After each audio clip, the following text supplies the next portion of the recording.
Todos sabemos reconocer ese instante fatal que trazó alguna vez una línea divisoria en nuestra vida. Luz y tinieblas, éxito y ruina, sosiego y angustia. Así inicia Aquella noche en París, la novela de Óscar Vela, espionaje, oficiales nazis, crímenes y traiciones. El Che Guevara, la izquierda latinoamericana son algunos de los accidentes que deberá recorrer el lector. Mi nombre es Caterine Silva y te doy la bienvenida a un nuevo programa de Al Filo de la Palabra. ¡Comenzamos!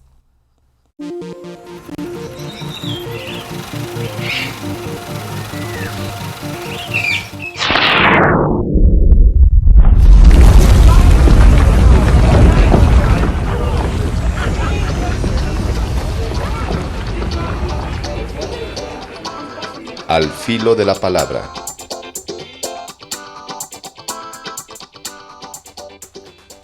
Bienvenidos al Filo de la Palabra. Hoy vamos a conversar con Óscar Vela y su tremenda novela que está ya circulando, Aquella noche en París. Óscar, te queremos dar la bienvenida otra vez. No es la primera vez que nos acompañas, así es que es un gusto y un placer. Te agradecemos un montón por acompañarnos. No, a ti, gracias José Luis, muchas gracias por la invitación otra vez.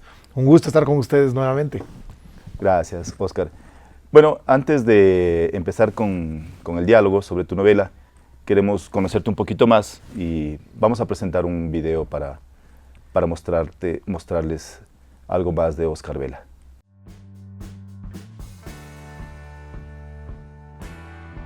Al Filo de la Palabra tienen como invitado especial a Óscar Vela Descalzo, abogado y novelista quiteño que nació en 1968. Ha publicado narrativa en diversos registros, de lo histórico hasta lo testimonial. Entre los reconocimientos que ha recibido se cuentan el premio Joaquín Gallegos Lara a la mejor novela del año y que obtuvo en 2011 por Desnuda Oscuridad, y en el 2015 por Todo ese ayer, y el premio Jorge Icaza, que alcanzó en el año 2013 por su novela Yo soy el fuego, y que contó como jurado a los escritores Mario Bellatín, Julio Ortega y Consuelo Triviño. En el 2017 publicó la novela Náufragos en Tierra, que recoge el testimonio de César Gómez Hernández, un exiliado cubano que participó en el desembarco de Grama y que con el tiempo se desilusionó de la revolución. Desde abril del 2019 forma parte de la Academia Ecuatoriana de la Lengua. En el año 2021 publica la novela Los Crímenes de Bartow y en septiembre del 2024 su novela titulada Aquella noche en París. ¡Bienvenido!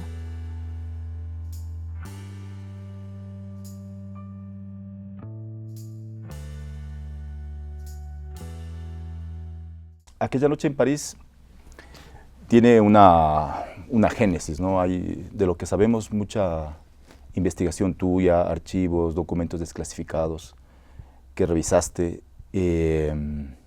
No es posible una novela sin este tipo de novela de ficción, historia, sin esa investigación. Pero ¿cómo te llega a ti esta historia? ¿Cuál fue ese punto ahí que disparó tu imaginación para esta novela? Sí, evidentemente no sería posible hacer una novela de este tipo, histórica o una historia novelada, sin esa documentación, sin investigación histórica, sin documentos históricos, sin libros que recojan testimonios de la historia. Que es gran parte del problema de armar una novela, construir una novela de este tipo, ¿no? Es decir, es encontrar los documentos, hurgar en esos documentos y luego además clasificarlos, porque puedes contar para un episodio tan grande como este, como el de la Guerra Fría, puedes contar millones de documentos probablemente. Y claro, y hay que ir escogiendo lo que se encuentra.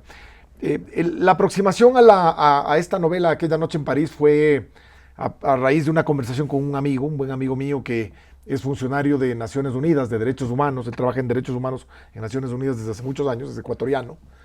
Él me contó un día conversando que era parte de la Comisión de la Verdad que estaba investigando los crímenes de las dictaduras bolivianas de aquel entonces.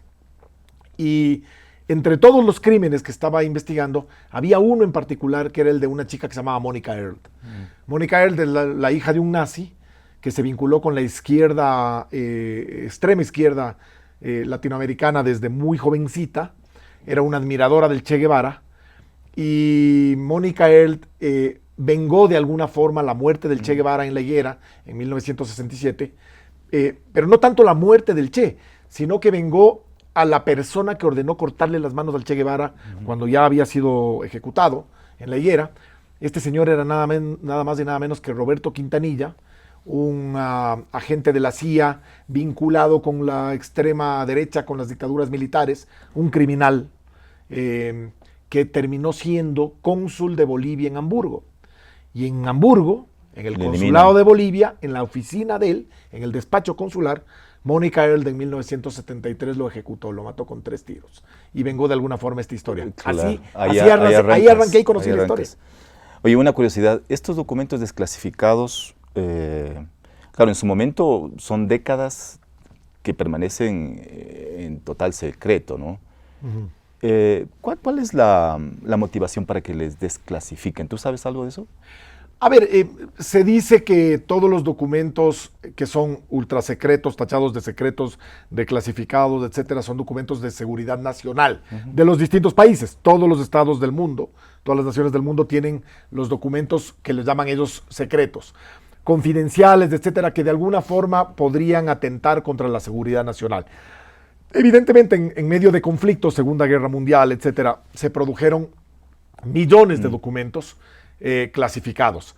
Y luego se los desclasifica, se dice que se los desclasifica dependiendo de los años y en función de los secretos que guardan. Entonces, se dice que los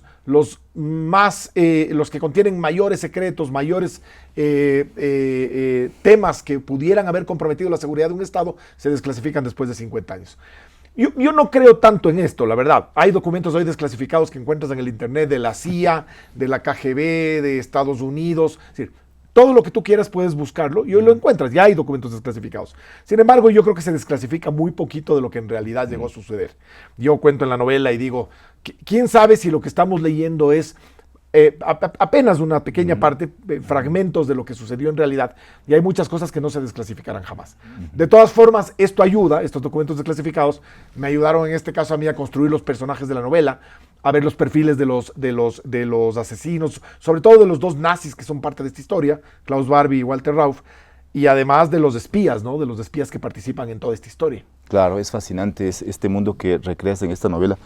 Oye, te cuento que cuando yo empecé a leer, bueno, la leí así, no me dejaba esta novela, no me abandonaba, eso fue una cuestión muy particular. Lo primero, cuando empecé a leer las primeras páginas me acordé de 2 películas, así me saltaron enseguida, por el tema de los nazis, la Caja Musical de Costa Gabras, que es fascinante, y Operación Cicerón. A mí enseguida digo, esta novela hay que seguirla. Y me quedó una curiosidad, o sea, esta novela es una novela larga, tiene más de 300 páginas, sí. Pero uno como lector, a mí me pasó, o sea, yo quisiera, ojalá hubieras podido escribir unas 200 más. ¿No te pasó eso que en algún momento, no sé cómo es tu creación, pero dices, esta novela la dejo ahí, la corto, profundizo, ese proceso ahí no te cuestionas? A ver, sí, yo creo que al principio, sobre todo, cuando arrancas a escribir una historia como estas, que puede ser enorme, que puede ser gigantesca y terminar siendo una novela de, no sé, de 1000 páginas, que ahora es tan difícil vender además y producir. Sí te cuestionas muchas cosas y sobre todo trato yo al menos de condensar las historias que a mí me interesan, porque si no, hablar de la Guerra Fría en general sería interminable. Hablar de la Segunda Guerra Mundial es imposible en su conjunto, ¿no es cierto? Tienes que inmiscuirte en pequeños fragmentos de la historia, en partes puntuales, en hechos que a mí me interesaban. El asesinato de este Roberto Quintanilla, la vida de Mónica Earl, que durante 2 años más desaparece del mundo, y concentrarme en los dictadores, sobre todo en los nazis que llegaron a América y que de alguna forma trabajaban y eran protegidos por las agencias de inteligencia, especialmente por la CIA. Esa parte de la historia me interesaba y alrededor de eso construí la historia. ¿Pudo haber tenido más páginas? Sí, por supuesto. Es decir, lo que pasa es que finalmente, yo digo, las novelas tienen las páginas que tienen que tener. Es decir, muchas veces sí sucede que a uno le sobran páginas. A mí me ha pasado un montón de veces. Yo digo, he leído grandes novelas y creo que les han sobrado muchas páginas. Yo he preferido reducir esa expectativa del lector y decir, ¿para qué estas 200 páginas en las que me cuentas tal tema y a lo mejor te alejas con digresiones del tema? cuando puedes concentrarte en la historia misma. Y bueno, finalmente llega un momento en el que dices, bueno, el punto final de la novela es este y se terminó. Es decir, Oye, Oscar, hay unos personajes fascinantes en esta novela. Creo que uno de los centrales es Marcel Gaspar y el otro contraespía que también es excepcional, el Frank Vildósola. Vildósola. ¿No? Bueno, hay varios, hay Sabina, está Travesti, qué personajes. Oye, pero son personajes, no sé si ahí a ti te costó, porque uno como lector, son personajes brutales, la mayoría, ¿no? Sí. Son brutales, son espías, no tienen piedad, no tienen compasión. Sí. Pero también yo noté en la novela ciertos momentos de luminosidad también, ¿no? Por ejemplo, Paloma, me parece, hay una escena lindísima al final, qué escena, ¿no? Cuando se despiden y su La perro. de la Plaza de la Merced en Málaga, sí. Qué hermoso, qué fascinante eso, ¿no? Oye, ¿en algún momento te cuestionaste construir esos caracteres tan duros de estos personajes? Sabes que no, porque, a ver, yo sabía que esta era una historia que iba a contar con esos personajes tan fuertes, porque la historia daba para eso, es decir, Mónica Earl cometió este crimen en venganza de la muerte del Che Guevara, del quien le ordena cortar las manos, de la muerte de Inti Peredo, que había sido su amante, al que le ejecutan también de forma brutal en Bolivia, de los 2 nazis que estuvieron en América protegidos por los americanos, por la CIA, y además cometiendo una serie de barbaridades y de crímenes. Tenía que contar con esos personajes. De hecho, los espías y el espionaje de aquella época de la Guerra Fría era así, ¿no? Es decir, brutal, eran criminales, era gente que presenció torturas o que a través de las torturas arrancaban confesiones, como es Marcel Gaspar y Fran Vildósola. Entonces, estaba previsto que sea así. De alguna forma, en efecto, Paloma y Ragnar tienen la luz y contrarrestan de algún modo todo lo que está alrededor del resto de personajes, ¿no? Que son muy fuertes, pero estaba previsto que efectivamente fuera así. Era una novela que tocaba necesariamente esos temas, y entonces había que meterse en toda esa oscuridad, ¿no? ¿Sabes qué me pasó algo? La sensación cuando tú describes a Marcel Gaspar, y él ya está retirado, está con su esposa en Barcelona, y tiene cámaras en toda la casa. No sé si te pasó a ti cuando lo escribiste, pero la sensación para mí como lector es, ¿cómo es sentirse vigilado? Ella no lo sabe, claro, en su momento, ¿no? Claro, la mujer no sabía, ¿no? No sabía, pero él tiene control mientras viaja. Sí, claro. De todo. A ver, era un tipo que estaba obsesionado siempre con la seguridad. Había sido espía durante toda su vida, era un espía desde muy jovencito, vivía en ese mundo y además un tipo muy desconfiado, ¿no? Desconfiado, celoso. Violento. Entonces era un tipo que necesitaba controlar a todos y especialmente a sus mujeres. Y a lo largo de más o menos la historia que se cuenta, así muy fragmentada, esa fue su vida. Finalmente con Paloma, él también la vigila, es un tipo tremendamente celoso, y ella no sabe evidentemente que está siendo vigilada, ¿no? Se descubre todo en medio de la novela, como tú sabes. Pero sí es bien extraño, porque esa es la persona que él ama, ha conseguido la tranquilidad y le sigue vigilando, ¿no? Es una cosa, él no puede dejarlo. Lo que pasa es que eso, a ver, ese tipo de personalidades es absolutamente imposible dejarlas. Es decir, los celosos, los violentos, los pegadores, esos personajes normalmente no se arreglan, normalmente no se arrepienten, normalmente no claudican. Son personajes que siguen ejerciendo ese dominio sobre el resto.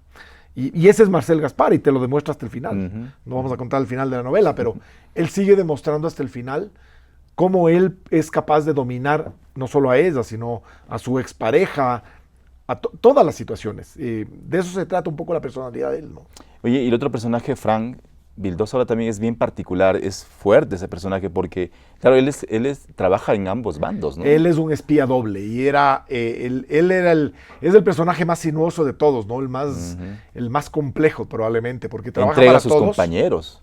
pero además vigila a sus propios compañeros, era como le decían la sombra, ¿no? Era una sombra de Marcel Gaspar toda la vida, a pesar de que era un espía del mismo lado, pero también trabajaba con el otro lado, y se vendía, y traicionaba, y bueno, es el objeto central de toda esta red de venganzas, ¿no? Y de traiciones. Claro. Oye, y hablando de los espías, los nazis, hay toda una historia acá en América Latina, llegaron acá después de la Segunda Guerra Mundial, en fin. Creo que las instituciones acá eran débiles, ¿no? Democráticamente, había negocios también. les querían proteger, en fin, y llegaron acá. Hay algunos personajes que incluso pasan por Guayaquil y Cuenca, ¿no? Sí, claro. No se quedan, pero pasan. Walter Rauf vivió aquí algunos años, vivió en Guayaquil especialmente, muchos años. Luego estuvo en Cuenca un periodo muy cortito y luego terminó en Chile. Pero acá en el Ecuador hubo muchos nazis que pasaron por acá, por el Ecuador.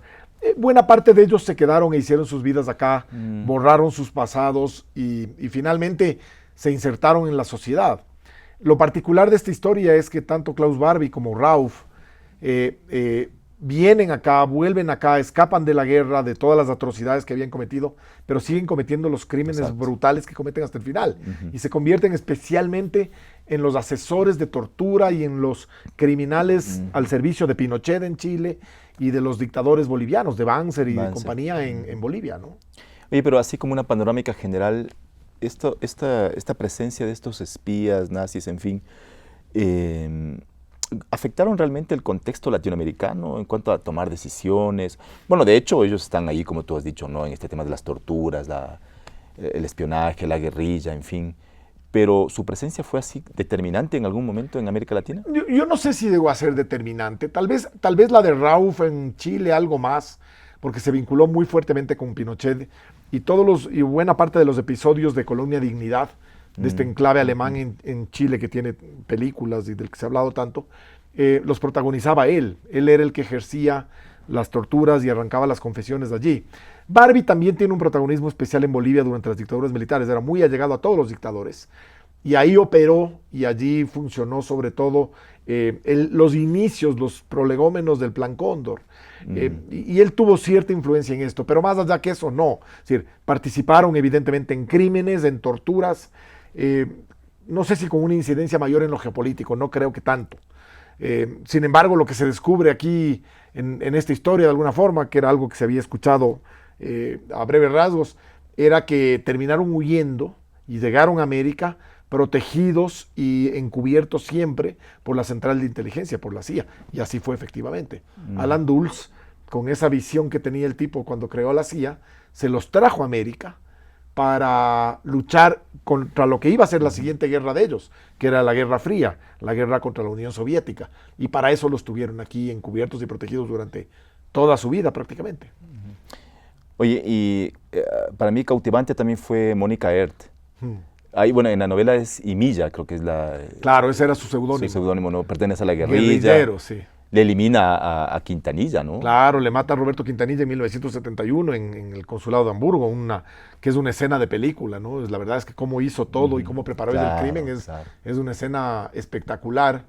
Y bueno, ahí se desentraña toda la historia esta, ¿no? Pero ella llama la atención porque ella pertenece a la burguesía, y luego... Sí, claro, hija de un nazi. Hija de un nazi, y deriva en... Sí, su padre, Hans Zell, fue uno de los camarógrafos y de los periodistas que siguió a Hitler siempre. Hitler, claro. Él, de hecho, estuvo en muchas de las películas, documentales, etcétera, que se le hacía a Hitler, ¿no? Claro, qué genial. Bueno, Oscar, también tenemos algunas preguntas de los chicos de comunicación que te quieren consultar. Perfecto, muchas gracias. De tu novela también. ¿Cómo no?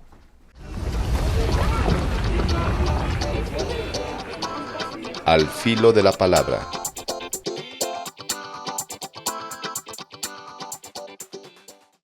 A continuación, los alumnos de la carrera de comunicación han preparado algunas preguntas para nuestro invitado el día de hoy. Adelante, chicos. Mi pregunta para ti el día de hoy es, ¿cómo puede combinarse en la novela ficción e historia cuando se supone que el hecho histórico busca la verdad, no así la ficción? Es que la ficción también puede buscar la verdad, y eso es parte de lo que de en dónde entra la ficción en una novela histórica. Todas las novelas históricas que se han escrito en la literatura, todas necesariamente son llenadas con ficción, porque es absolutamente imposible conocer toda la historia. Es decir, conoces fragmentos de la historia, conoces hechos, conoces cierto documento, conoces una fecha, supones o asumes cómo fue, me invento, la batalla del Pichincha, y la tienes en tu cabeza porque te han contado muchas historias.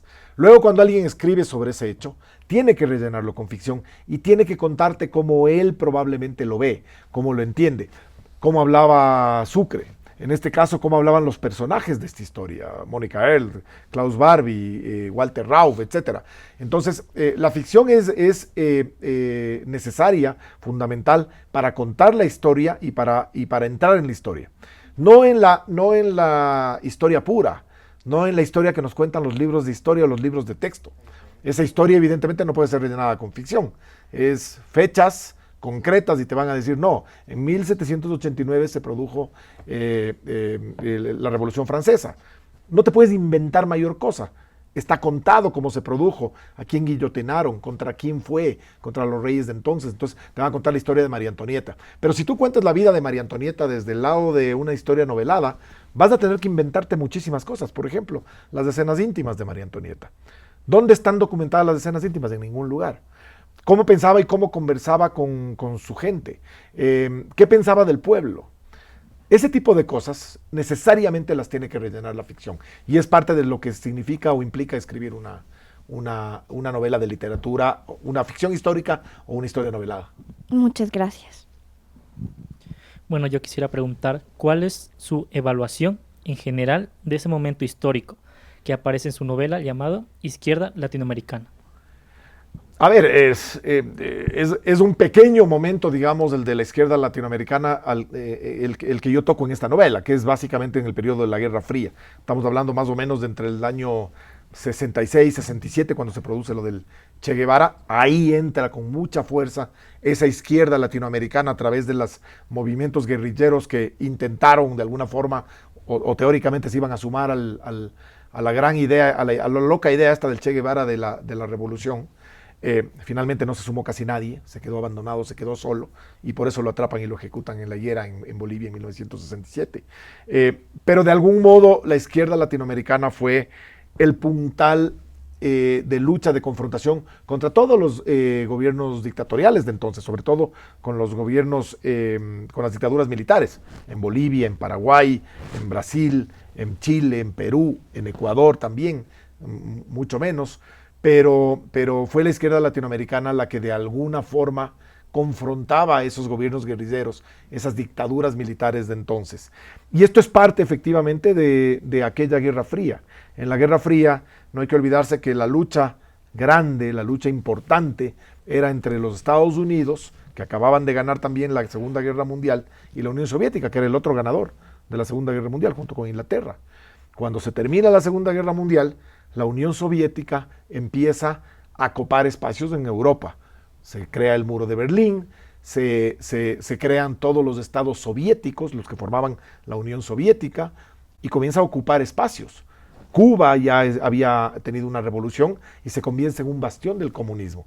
¿Qué hacen los americanos? Dicen, no vamos a permitir que se expanda nunca más el comunismo. No vamos a hacer que se divida Europa como se acaba de dividir luego de la Segunda Guerra Mundial. Los americanos dicen, vamos a luchar contra ellos. Y esa es la Guerra Fría. La Guerra Fría es de esa lucha. Por eso es que surgen tantas dictaduras militares especialmente.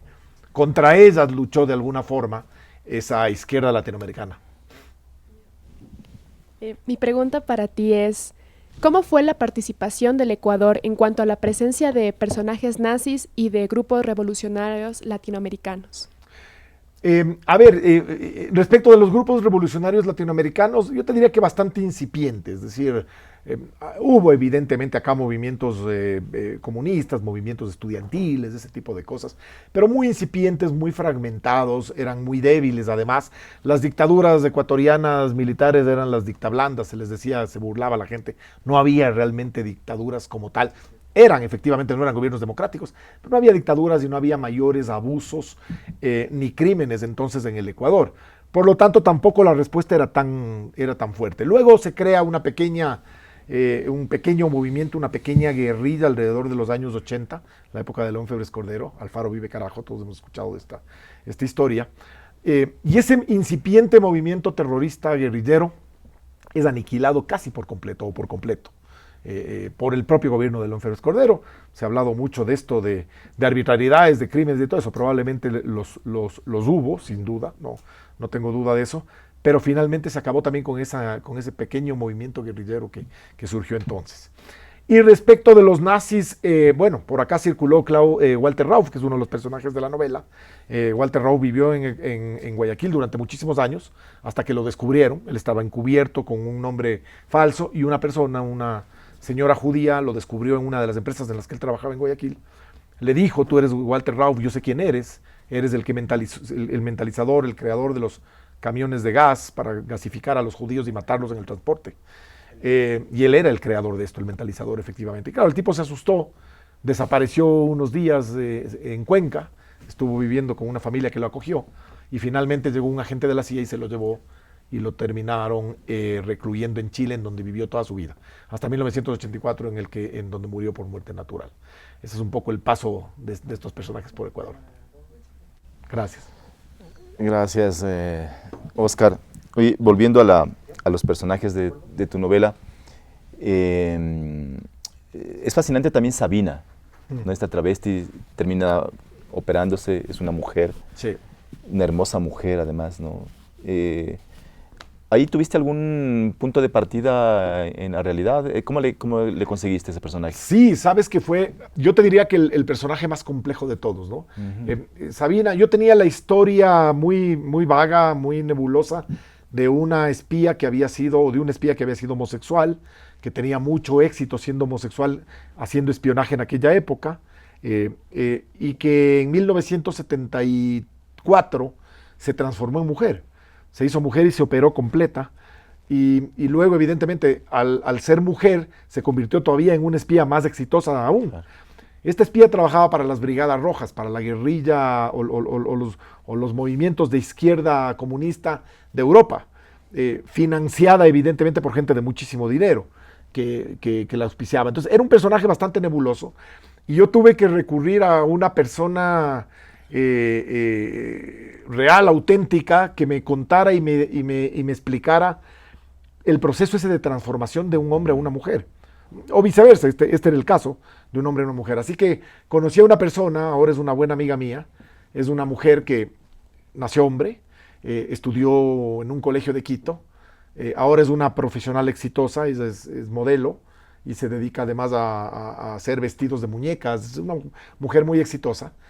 Y ella se transformó hace aproximadamente 4 o 5 años en mujer, y es la que compartió conmigo todos los secretos y de alguna forma el pensamiento que tiene Sabina en la novela, lo que cuenta, cómo impacta esa transformación en su cuerpo, en su mentalidad, qué pensó, qué sintió, cómo funciona el tema sexual para una persona transformada en el otro sexo. Todo ese tipo de cosas fueron obtenidas gracias a estas largas charlas con esta buena amiga mía. Oye, y el otro personaje que a mí me encantó fue Paloma, que es la pareja en el retiro ya de Marcel Gaspar, ¿no? Sí, es la luz de alguna forma en la novela, ¿no? Sí, como decías tú. Sí. Es artista, ¿no? Ella es una pintora, es una mujer, es una andaluza muy simpática, bonita, de cara, una mujer joven, tranquila, que se enamora de Marcel Gaspar. Le lleva muchos años él, le lleva 20 y tantos años. Y bueno, y ella vive feliz con él, han vivido 12 años juntos aproximadamente. Él está muy tranquilo, él nunca ha sido agresivo con ella no comprende cuando descubre el pasado de él, entre otras cosas, no comprende cómo él pudo haber sido un tipo violento y golpeador, porque con ella no sucedió. Sin embargo, claro, hay una serie de secretos que se desencadenan en la vida de Marcel Gaspar, y ella tiene acceso a esos secretos, claro. Tú ya sabes la trama de la novela. Y claro, esto desilusiona por completo y como se cuenta al inicio o en la contraportada de la novela, esa relación está al borde del peligro cuando surgen estos secretos que te destrozan una vida por completa. Claro. ¿No? Sé qué es lo que más le afecta a ella, digo yo desde el lector, el hecho de que ella se descubra que siempre ha estado vigilada las 24 horas o los crímenes de él, ¿no? Yo creo que las dos cosas, ¿sabes? El primer tema es... estás viviendo, has compartido tu vida durante tantos años con una persona a la que finalmente no conoces. No sabes quién era. No sabes. Sabes quién es, pero no sabes quién era, quién fue. Y ese no saber quién fue te rompe todos los esquemas, porque finalmente puede haber sido una persona que no hizo mayor cosa en su vida, o que, qué sé yo, que fue un vago simplemente.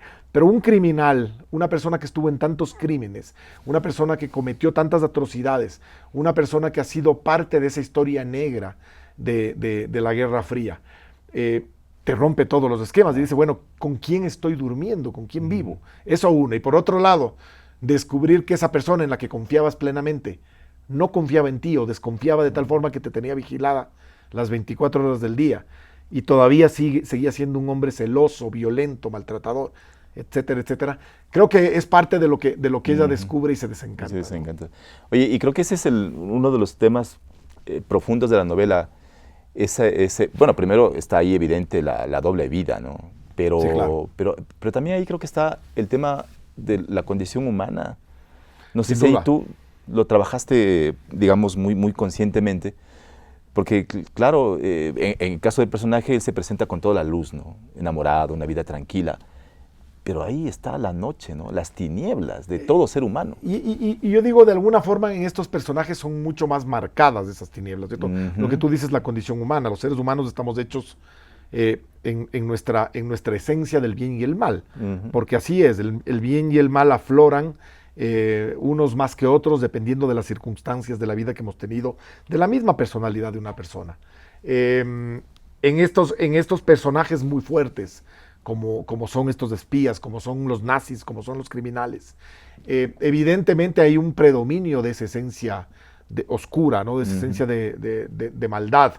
Y te demuestra de alguna forma que tú puedes volver inclusive a la luz, puedes volver a ser o borrar tu pasado y volver a ser una persona encaminada dentro de las normas o de los parámetros normales, digamos, éticos, morales, etcétera, de una sociedad como esta, ¿cierto? Sin embargo, cuando ese pasado por alguna razón es descubierto, esa esencia vuelve a aflorar. Y ahí es cuando notas y cuando ves la personalidad de Marcel Gaspar, por ejemplo, ¿no? Claro. Porque pese a tanto tiempo que ha transcurrido, pese a la placidez que tiene su vida, a la tranquilidad, al sosiego, a estar enamorado, de pronto el recuperar, el volver a ese pasado, también hace que aflore su esencia nuevamente, ¿no? Exacto. Y esa esencia es indeleble, está ahí, ¿no? Claro. Morirá con nosotros. Oye, y sus enemigos creo que dan en el blanco, ¿no? Porque claro, empiezan a divulgar las fotografías, documentos y todo se destapa en la novela. Era pues, parte ¿no? de la trama, ¿no? Era parte de ese secreto que estaba encubierto, que siempre está encubierto. Es decir, a esas cosas casi no se tiene acceso a menos que se filtren, como fueron los famosos Wikileaks. Exacto. La historia de los Wikileaks es esa, ¿no? Una gran filtración de documentos clasificados que no tenían por qué salir a la luz y salieron. De algún modo es esto, ¿no? Es esto. Afloraron esos grandes secretos y aparece entonces Claro. lo más oscuro del ser humano. Sí, eso es hermoso, es cautivante. Bueno, Óscar, oye, qué novela que te escribiste, la verdad. Yo la voy a leer otra vez, pero ahora sí, Muchas gracias. despacio la voy Con a más leer. calma. Porque la lectura, oye, es que esta novela te obliga a ir, o sea, quieres, ¿no? ¿Y qué pasa? ¿Y qué pasa luego? Tienes una Muchas una gracias, especie de José Luis. angustias. Te agradezco y te recomiendo una cosa. En una de las presentaciones del libro, Carlos Montúfar, de la Universidad de San Francisco, comentaba que él leyó la primera versión del libro, evidentemente como está escrito, de principio a fin, con los capítulos saltados entre una época y la otra, 1970s y el 2011.